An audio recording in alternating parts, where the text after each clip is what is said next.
We are a river city, a bold city, the First Coast, a place to create and to belong. Here, the sun shines a little brighter, and so do the people. We share a love for our region, a pride for JAX, and a passion for the beautiful game, dedicated to giving everyone a sporting chance. Together, we will elevate soccer and sport in our community by lifting every voice. We are Sporting Club Jacksonville. We are Sporting JAX.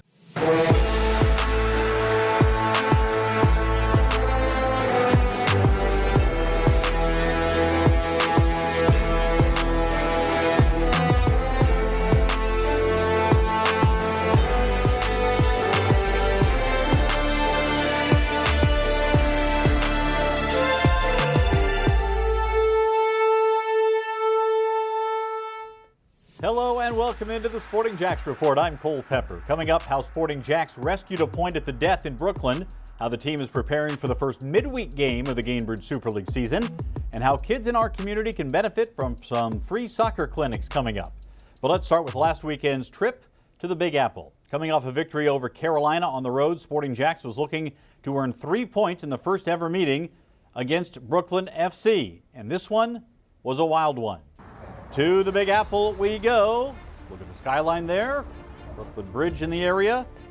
16th minute, Jacksonville was on the front foot. Grace Philpotts coming forward, slides it ahead to Meg Hughes, who crosses it in for Sophia Bowman, who heads it in.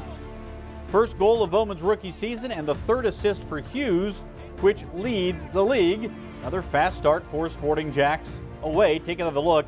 This one was put right on the money. And Bowman, who's had a few shots on goal, able to redirect it right into the corner. 1-0 for Sporting JAX at halftime. Second half, Brooklyn equalizes an Olympico from Leah Scarpelli. It's 1-1 in the 66th minute. Little celebration for the home team. 10 minutes later, Sporting JAX scoring on a corner. Bowman and Paige Kenton rising to knot it in. It's 2-1. Both goals here early on scored off headers for Sporting JAX. Look at Kenton go over 3 Brooklyn defenders. Great goal there. Brooklyn was a different team in the second half, though. 86th minute after the ball was kicked out. A quick throw by Brooklyn, and Sam Rosette with a nice piece of skill gets it over the head of Caitlin Parks. We're all level again at 2-2. Brooklyn wasn't done. Closing moments of regulation time, 90th minute.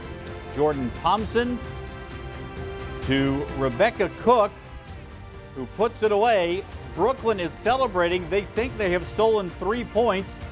They have been a second half team all year long. But Sporting JAX did not roll over.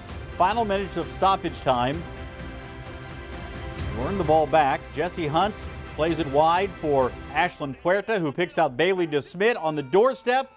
Her first goal of her professional career, and it salvages a point on the road for Sporting JAX. Still unbeaten on the road after a roller coaster of a game. You know, we played a really good 30 minutes in that first half, and then they started to come back at us. They put a lot more balls in the box for us to have to deal with. They were first balls, second balls. We were a little bit, I guess, too timid at times. And, you know, they gained a foothold in the game because they were winning a little bit more of the loose balls. And they high pressed us and went very direct and put us under a lot of pressure. So credit to them. They, you know, came out second half with a little bit of a better game plan. We didn't handle it so well, but have to show the resilience of the players to come back and still find a way. So, you know, we were relieved, but we're not satisfied.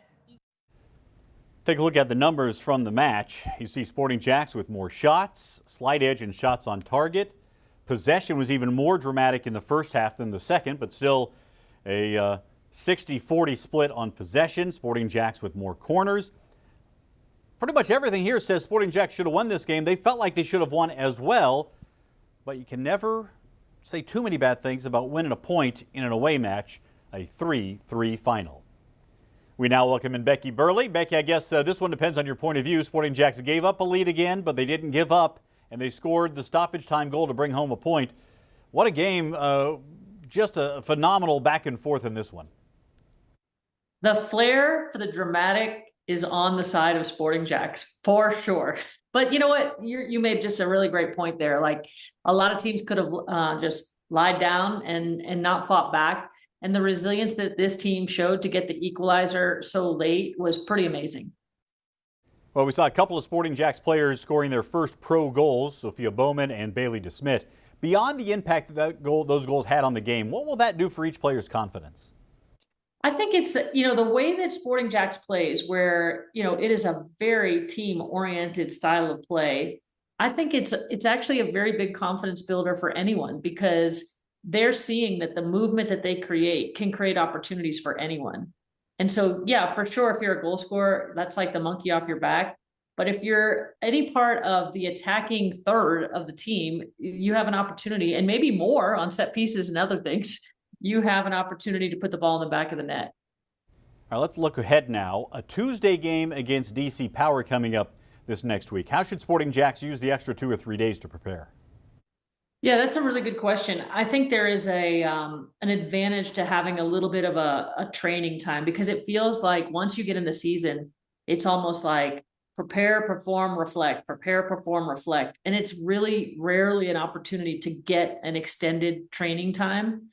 So the short time on the end of it isn't ideal, but it's still like in a rhythm. The longer time in front of it, I think, is really helpful for getting people healthy, for getting an opportunity to kind of really hone in on some things that you want to make better. Becky, thanks so much. Let's take a look at the Gainbridge Super League standings as they stand right now. You see 2 teams still unbeaten on the year. Fort Lauderdale atop the table and Spokane in third. Sporting JAX with 7 points just outside of the top 4. We're a long way away from the playoffs, but always good to be near playoff contention. Top 4 teams will make it into the postseason in the Gainbridge Super League. Sporting JAX just 2 points behind the third place team right now after 8 weeks of play. This week the team got back to business after the road trip, knowing that they would be looking ahead to a rematch with the team that spoiled the season opener, DC Power. Most of the focus was not on the opponent though, but on themselves. Just post this weekend, today players that played a lot, get really good recovery in, and everyone else gets to get good touches on the ball, good practice, and then the rest of this week just stay really locked in. And then for the games, it's just as much mental as it is physical. So we haven't had 2 games in a week, but I think they're spaced out enough that it should be fine. I think we've developed in a lot of ways. I mean, as always, you can always grow, but having, 5, 6, however many games we have in our belts now, the passes are melding, goals are happening, and we're just working together. In terms of preparation, we'll be preparing this weekend, which will be different, but I think just the extra break in between the 2 games helps, but then we've got a short window for the one after DC Power, so we've got to be ready to go after that too. But one step at a time. We'll use the time now to prepare for the next one, but it will be a little different playing midweek. Let's spend a moment on DC Power now. You may recall that DC beat Sporting JAX 3-1 in the opener on August the 23rd. Both teams have evolved since then. DC Power has not won since the match in Jacksonville. They drew 3 straight before a loss to Carolina on Saturday. Gianna Gurley, who scored against Sporting JAX, is the only player with multiple goals this season on the DC Power roster. She scored 3 times. No other player has assisted multiple goals for DC. Sporting JAX will be looking to even the score on Tuesday. And we now welcome in Emerson Burris. Emerson, this week you are profiling one of the most visible players for sure on the Sporting JAX roster, center back Georgia Brown. Yeah, she's been a dominant force on the back line all season long for Sporting JAX, and now Georgia Brown is taking her talents to the international stage. Once again, the 6'2" standout from Highworth, England, has been called up to the Scotland national team, marking a major milestone in her youth career. Yesterday, actually, the head coach called me and she told me it was good news that I was coming to camp, and honestly, I've been smiling ever since. It's been a whirlwind week for one of Sporting JAX's first ever signees. Brown has been a key part of the club's defense, and this call-up is the next step in her growing international career. It still hasn't quite settled in, but yeah, I'm really looking forward to it. Brown's soccer story started back in Highworth, England, where she grew up surrounded by the game. So my dad was like a semi-professional goalkeeper back in England, and my brother was in a pro academy. And I honestly just got dragged to all of his practices, and eventually I just decided what's the point in sitting on the side watching when you can start playing? Ask anyone around the club and they'll tell you, Georgia brings just as much energy off the field as she does on it. Confident, competitive, and never takes herself too seriously. I'm unserious. People call me the most unserious, serious person they know. That fun, easygoing side shows up off the pitch too, especially when she's at the piano, exploring another creative outlet away from soccer. But I love music, so then I've learned the piano as well, or learning, yeah. It's a side of her that shows the balance she's found between competition and creativity, focus, and fun. It's my first year in the pro level, so I think there's so much to learn, and I think even in the first few games, or 6 games I think we've played so far, that I think I've learned a lot, and I think I can continue to grow in that aspect. Georgia's journey continues to build momentum on the field and beyond it. She'll join the Scotland national team later this month, and she says she's ready to take everything she learns back to Jacksonville. What a great opportunity for her. We showed a picture of her in the Scotland U23 kit, and she was able to impress enough to be able to get called up to the Scotland senior national team. What a great opportunity for her and for Sporting JAX to benefit from it. Absolutely, and she also told me she's ready for a goal, so be looking for that in the next home game. All right, we'll do so. Emerson, thanks so much. This week, Sporting JAX debuted the Business Alliance. It's a networking opportunity for local business leaders who are supporting Sporting JAX to connect with like-minded peers. Any business with a minimum of 4 season tickets can join. The first event was held at the River Club downtown and focused on how pro soccer benefits the city. Tonight's Business Alliance event was an opportunity for us to bring our partners together along with other business leaders in the community. Highland were the presenting partners, and Steve Livingston, our president and CEO, kind of broke down what is coming with Sporting JAX and what it is going to do for the city. Sporting JAX will be back at home on Saturday, October 18th to face the defending champion Tampa Bay Sun. Sporting JAX took the first meeting in Tampa and will look to add a point against one of the Florida rivals. It is a Soccer for All theme. Tickets are available now at sportingjax.com. You can also watch the game on Channel 4 and Peacock. And introducing the Sporting Flex Pack. Get your seat for our next matchup coming up against Tampa Bay Sun. All the 4-game Sporting JAX Flex Pack starts at just $60. Call 904-863-KICK or visit sportingjax.com to lock in your Sporting Flex Pack today. Still to come, Mauricio Ruiz joins us to take a closer look at the USL Championship. That's next as the Sporting JAX Report rolls on.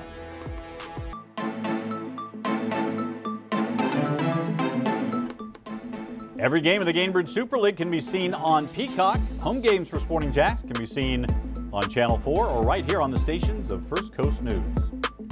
The next nationally televised USL Championship match is scheduled for October the 19th when New Mexico United hosts the Oakland Roots. It's a 5 o'clock start on CBS Sports Network. Time now for the USL Championship Game of the Week presented by Honda of the Avenues. And this week it's the second installment of the Louisville-Indianapolis Proximity Area Football Contest.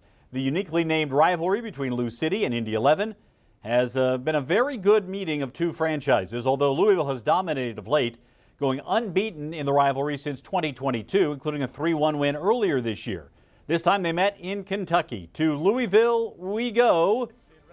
And round 2 of this matchup at Lynn Family Stadium. Louisville looking to extend the winning streak.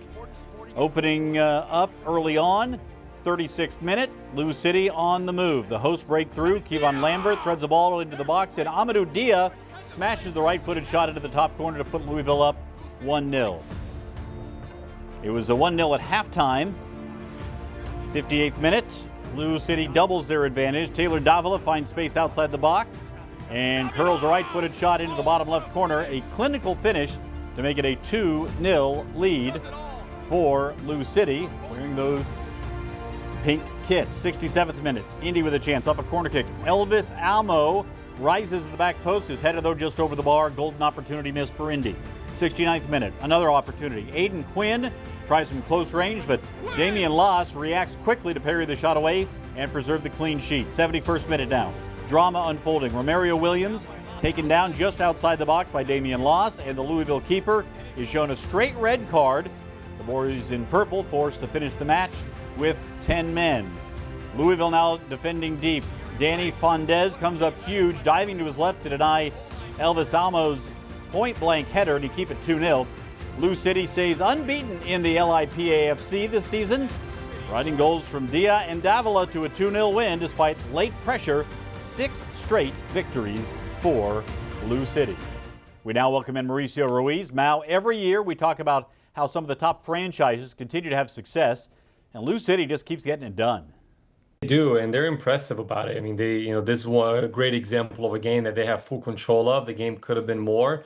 Indy 11, not a bad team, just can't seem to get out of their own way as far as capitalizing on mistakes and getting up ahead. But to your point, Cole, we've talked about Lou City being so good for so long, and this could arguably be one of their best seasons. I mean, you're talking about a team that's won 20 games out of 27, only 1 loss and 6 draws.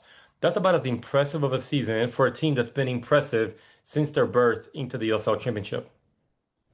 All right, let's take a look at the standings. 3 teams have already clinched in the West: Tulsa, Sacramento, and New Mexico. Everybody else still alive with playoff hopes at this point in the season. In the Eastern Conference, Birmingham Legion and Miami FC are both eliminated from playoff contention. You see 3 teams at the top that have the X next to the name have clinched. Hartford just needs 1 more point to clinch a spot in the postseason. Group tickets are now on sale for Sporting JAX. Groups of 10 or more can enjoy the best price for single game tickets. Gather your friends, family, and coworkers to enjoy a night at Sporting JAX. General admission tickets for groups start at just $22. Call 904-863-KICK or go to sportingjax.com to order your group tickets for pro soccer in Jacksonville. Still to come, how the Sporting JAX Foundation is bringing the game to more kids than ever before. That's next right here on the Sporting JAX Report.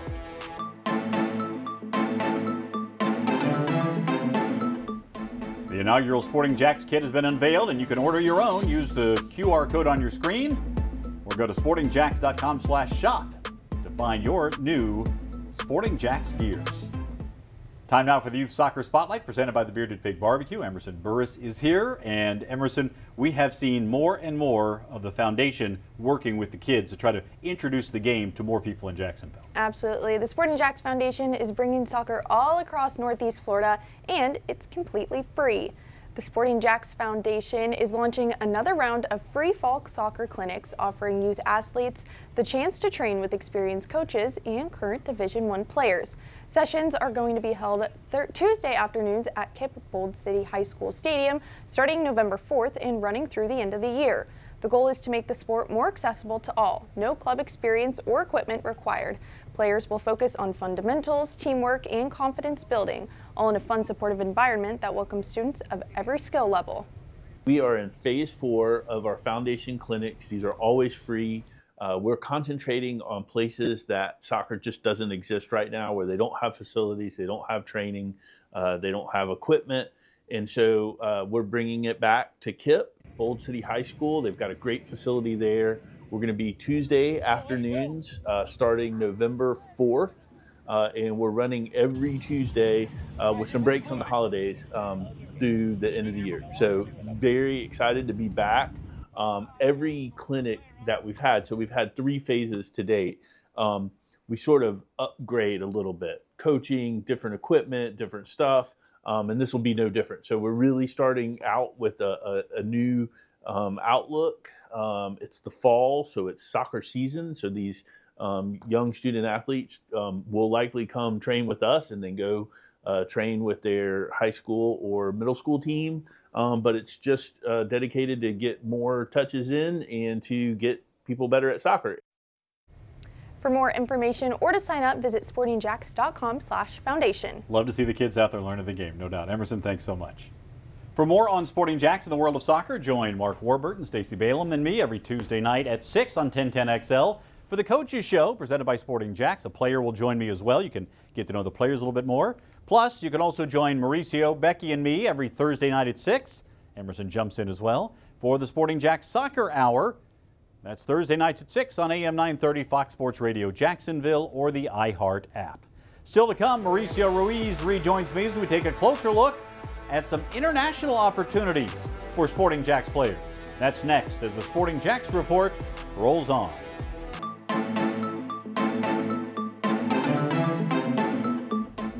You can watch the Sporting JAX Report next Saturday at noon on NBC 12. You can also find us on demand on First Coast News Plus and the Sporting JAX YouTube channel. We welcome back Mauricio Ruiz. As mentioned earlier, Georgia Brown is getting called up for the Scotland senior national team. Sydney Schmidt will be representing the U.S. in the U17 World Cup. Ashlyn Puerta has been called up for the U.S. U20 squad in the past. What great opportunities for these three Sporting JAX players. For the players, it means everything. An opportunity to represent your country for your family and to represent at the highest international level. I mean, it's one of those dreams that players have. So whether it's at the youth level, as Ashley in Sydney at the U17 and the under 20, or at the senior level, which would be Georgia's first call up to the senior level, it's an enormous honor for them to be a part of it. Now the team has to handle how to be without, at least the senior team, without Ashley and Georgia, which are two main players on the team. But that's the benefit that you have, and that, great players like that are going to get those opportunities. If the games are happening around those call-ups with U teams, they're not necessarily always on a FIFA date. So, coaching staff has to figure out how to replace players that have been pretty irreplaceable so far in the season. But when they come back from Camp Cole, it's really where you see the benefit. Hopefully they come back healthy. I think that's always a risk that you take. But when they do come back from the camp, they usually come back with a different air to them. They want to perform higher because now they've tasted the international level. So for them individually, it's a huge honor and it's a great opportunity to continue to develop. But I think for the club itself, when the players come back, they tend to come back better because now they understand that there's another level out there that they need to aspire to, and they want to get called up again. What's amazing as well is that one of the matches that Georgia Brown will be playing in will be in Morocco at the same time Sydney Schmidt is playing in the U17 World Cup. So they'll be in the same city on the same day somehow. Hey, you can follow everything going on with Sporting JAX on our social media channels, on X, on Instagram, Facebook, YouTube, and TikTok for all the latest with what's happening with your pro soccer team here in Jacksonville. A reminder that the next home match comes up on Saturday, October the 18th, a 7:30 kickoff as Sporting JAX welcomes Tampa Bay Sun to town. It's a Soccer for All theme, so come on out. Tickets at sportingjax.com. You can watch it on Channel 4 or Peacock. Thanks so much for watching the Sporting JAX Report. We'll see you next week, everybody.